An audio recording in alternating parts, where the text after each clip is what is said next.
Hello guys, welcome to the factual studies. आज हम करेंगे गोल्डन रूल्स ऑफ अकाउंटिंग। हम पहले रूल्स करने से पहले थोड़ी बहुत टिप्स जानेंगे कि हम उसे कैसे आगे इम्प्रूव कर सकते हैं।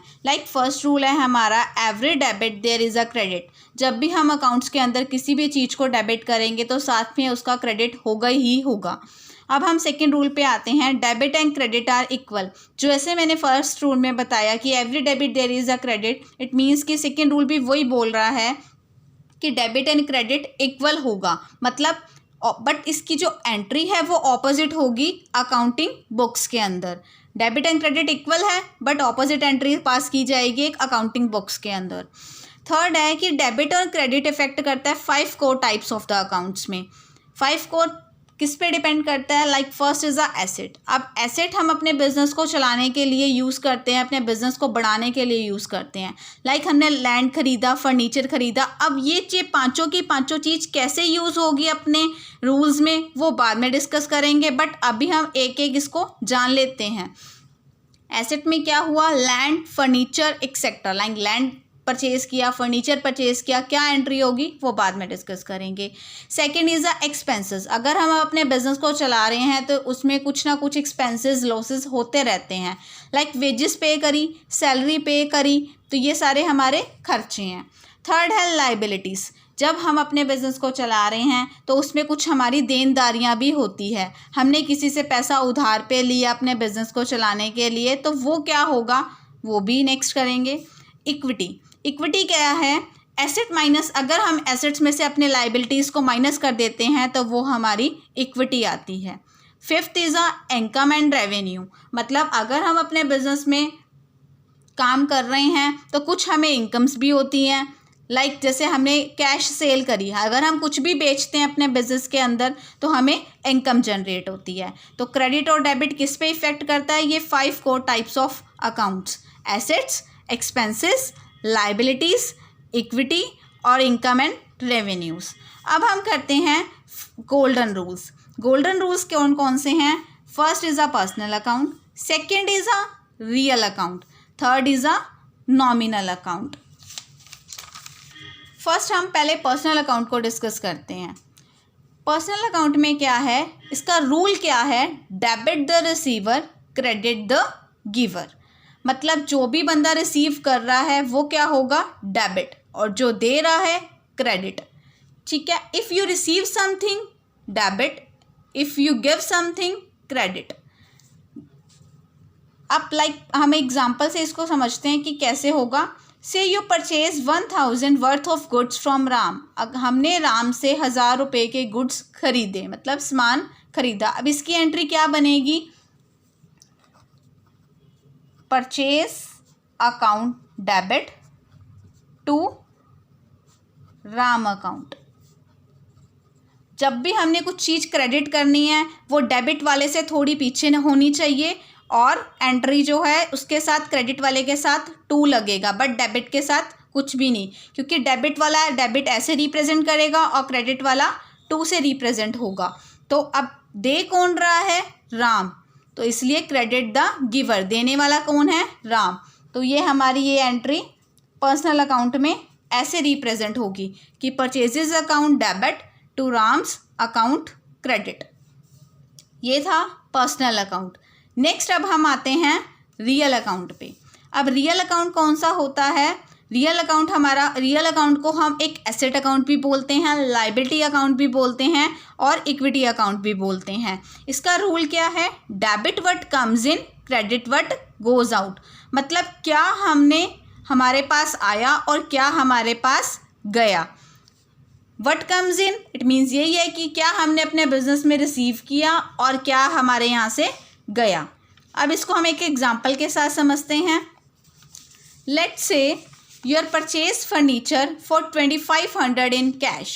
हमने एक फर्नीचर खरीदा 2500 का, वो भी इन कैश में। ये हमें ध्यान रखना है कि हम बैंक से रिसीव कर रहे हैं, बैंक से पेमेंट कर रहे हैं या फिर कैश से पेमेंट कर रहे हैं। अब हमने फर्नीचर खरीदा, मतलब फर्नीचर आया, furniture account debit to cash, cash account credit. मतलब फर्नीचर आया, व्हाट कम्स इन, क्या आया हमारे पास? फर्नीचर आया। व्हाट गोज आउट, क्या गया हमारे पास? कैश गया, इसलिए हमने कैश को क्रेडिट किया। कितने से होगा? दोनों ही 2500 से होगा। मैंने बोला है every debit there is a credit, मतलब डेबिट और क्रेडिट हमेशा इक्वल होना चाहिए। तो what comes in? Furniture comes in. What goes out? Cash goes out. तो ये हमारा था रियल अकाउंट। थर्ड आता है नॉमिनल अकाउंट। नॉमिनल अकाउंट में क्या होता है? नॉमिनल अकाउंट हमारा रिलेट करता है बिजनेस के खर्चों से, इनकम्स में, क्योंकि देखा है हमने अगर हमारा बिजनेस चल रहा है तो उसमें लॉसेस और एक्सपेंसेस होते रहते हैं। लाइक अब इसका रूल क्या है? Debit all expenses and losses, मतलब जितने भी एक्सपेंसेस एंड लॉसेस हो रहे हैं वो सारे डेबिट होंगे। और क्रेडिट क्या होगा? जितनी भी हमारी इनकम्स हैं, जितने भी हमारे गेन्स हैं, मतलब जो भी हमें प्रॉफिट हो रहा है वो सारा क्रेडिट होगा। नॉमिनल अकाउंट को हम टेम्पररी अकाउंट भी बोलते हैं। अच्छा, अब जो नॉमिनल अकाउंट है, नॉमिनल अकाउंट का एक ये भी है कि वो हमेशा अकाउंटिंग ईयर में बंद हो जाता है, मतलब एक ये टेम्परेरी अकाउंट है, इसलिए उसको मीनिंग ही क्या दिया है? Temporary account. ये नेक्स्ट ईयर्स में कैरी फॉरवर्ड नहीं होता। लाइक जो रियल अकाउंट था वो नेक्स्ट ईयर में अकाउंट बंद कर, क्योंकि वो एसेट अकाउंट है, आगे टू आगे चलता रहेगा, तो वो कैरी फॉरवर्ड आगे अकाउंटिंग पीरियड में कर दिया जाता था।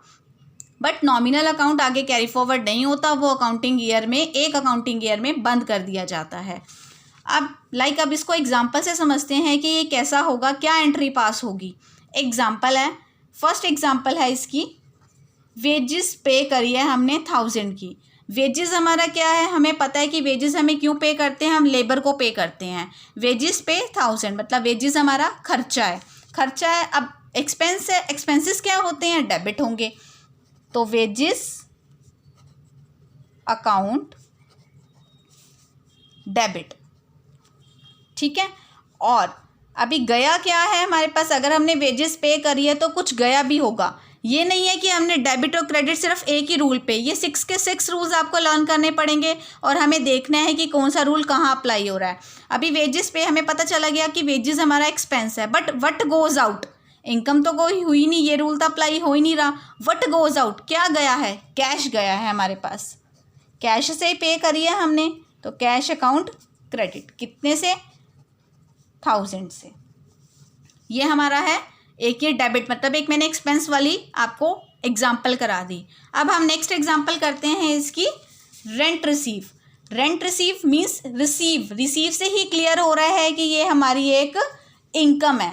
इनकम है, सारी इनकम्स क्या होती है? मैंने अभी बताया, क्रेडिट होती हैं। लाइक अब हम पहले ये, अगर जो चीज़ हमें क्लियर हो रही है वो हम पहले लिख लेंगे। लाइक हमने रेंट रिसीव अकाउंट क्रेडिट कर दिया, कितने से? 2500 से। अब हमें ये भी पता है कि डेबिट भी उतने अमाउंट से ही होना है। अब रेंट रिसीव हो गया 2500 से, कुछ रिसीव करा है, इट मीन्स किस में रिसीव किया होगा? या कैश में या चेक आया होगा। अब हमें नहीं यहाँ पे क्लैरिफाई कर रखा कि कैश है या बैंक है, तो हम मान के चलेंगे कि हमारे पास कैश आया है, तो हम क्या करेंगे? कैश अकाउंट डेबिट कर देंगे 2500 से। रेंट रिसीव हो गया, रेंट हमने रिसीव कर लिया, रेंट हमारी एक इनकम थी। अब रेंट खर्चा भी हो सकता है, हम ये नहीं मानते कि रेंट हमारी इनकम ही है। वर्ड दे दिया हमें यहाँ पे रिसीव, तो हमें रिसीव से क्लियर हो गया कि ये हमारी इनकम है। अगर सिंपल दिया होता रेंट 2500, इट मीन्स वो पे है, तो रेंट ऊपर चला जाता, कैश नीचे आ जाता।